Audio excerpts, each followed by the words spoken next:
Après des semaines de négociations et de revirements de dernière minute, Kiev et Washington ont enfin trouvé un terrain d'entente.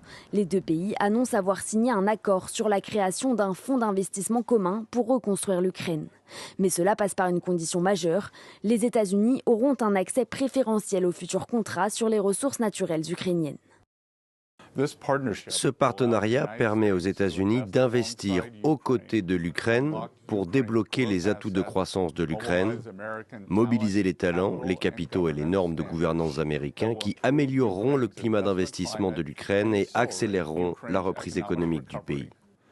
Kiev et Washington devraient se partager à 50-50 les bénéfices issus des futurs projets d'extraction de minerais, de pétrole et de gaz. Mais l'Ukraine dit garder sa souveraineté sur les différentes infrastructures. C'est l'État ukrainien qui détermine ce qu'il faut extraire et où il faut le faire. Le sous-sol reste la propriété de l'Ukraine, ce qui est clairement établi dans l'accord. Après un échec retentissant en février dernier lors du déplacement de Volodymyr Zelensky à Washington, un nouveau cycle de discussions a permis de faire évoluer les bases de l'accord vers une version plus acceptable pour Kiev. Le document ne reconnaît aucune dette ukrainienne en compensation de l'aide militaire américaine. Il s'agissait de l'un des principaux points de friction du dossier. Donald Trump, lui, voit ce deal comme une manière de rentabiliser l'aide à l'Ukraine. Depuis 2022, Washington a accordé près de 115 milliards d'euros à Kiev selon le Kiel Institute. Le président américain, lui, avance régulièrement le chiffre de 350 milliards de dollars. D'après les informations communiquées par les parties, l'accord ne mentionne pas de garantie de sécurité américaine à l'Ukraine, un point pourtant demandé par Kiev.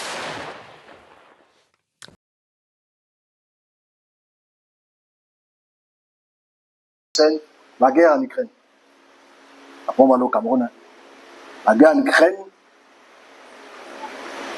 qui est une guerre très très active aujourd'hui, parce que nous voyons tout ce qui se passe, pour lesquels ma page, chacun vient se débarbouiller sur ma page, les anti-Trump, les pro-Trump, les anti-Macron.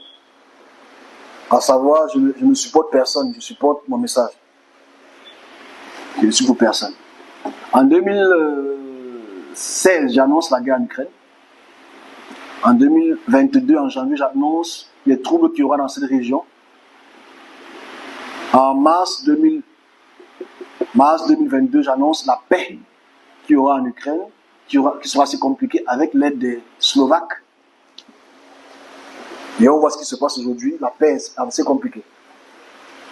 Parce que les intérêts européens se jouent sur leur hégémonie. Alors écoutez, c'est très intéressant. J'aimerais que ce message atteigne Donald Trump, ce que ça ne va jamais arriver. Mais si ce message atteigne Donald Trump, ça va beaucoup aider à éviter une escalade qui aura lieu dans un an. Un an. Parce que là, je passe le message que le service donne aux États-Unis, aux Américains. Finalement, il y aura un traité de paix qui va se faire dans les jours qui arrivent. Pour lequel M. Zelensky, après les différents troubles qu'il avait pu avoir à la Maison-Blanche la semaine passée, il y a eu des mots qui sont sortis de sa bouche. Donald Trump l'a mis hors de la Maison-Blanche parce qu'il était impoli, il ne veut pas reconnaître le fait que l'aide américaine n'est pas une aide, n'est pas un don, mais une gage. Il repart en Allemagne, il repart en Grande-Bretagne, il repart en France. Il peut avoir Madame von der Leyen, parce que eux, ces groupes-là veulent maintenir l'hégémonie européenne. On a vu le discours de Macron qui était vraiment déséquilibré, très déséquilibré, et sa cote de popularité va tomber, ça on l'a dit depuis 2022, pour lequel il va tomber. Ici, la France, la Grande-Bretagne, l'Allemagne, eux, ils veulent maintenir l'hégémonie européenne. Voilà ce qui va se passer, M. Trump et M. J.D. Vance. Je ferai que ce message atteigne X et qu'ils puissent prendre la mesure de cette action. Voilà ce que les Européens veulent faire. Oui, exactement, il y aura signature dans quelques jours. Vous allez signer dans quelques jours.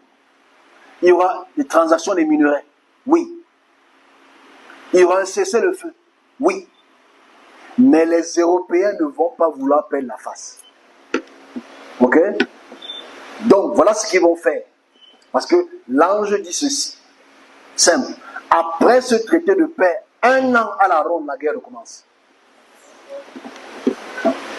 J'explique donc ce qui va se passer derrière. C'est que ce traité de paix est fictif.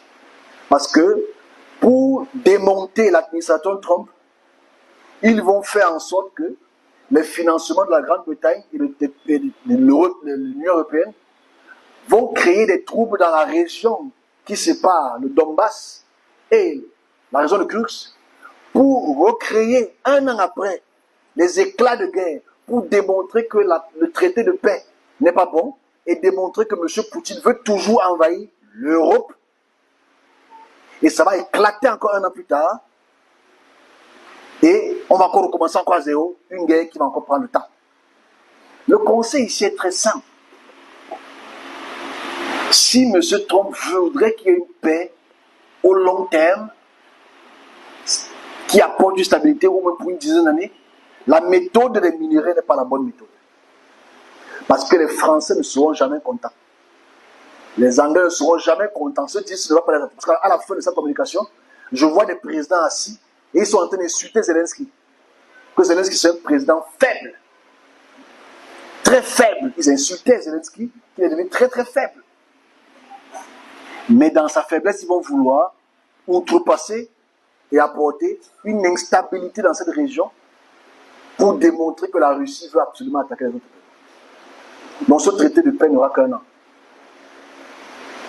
Qu'est-ce qu'il faudrait donc faire? Il faudrait aviser les populations autour que les pays dont j'ai cité l'Union européenne ne voudront jamais qu'il y ait une paix. Parce que s'il y a une paix, là-bas, ça va ouvrir la boîte de Pandore qui montre que tous ces gens-là sont des bandits et des va-t-en-guerre. Ça, c'est pour le traité de paix qui aura certainement la semaine prochaine. Et notez la signature, parce que j'ai vu comment Zelensky signait. Et je l'ai écrit sur ma page. Si, notez la date de la signature, je veux le noter ce jour-là.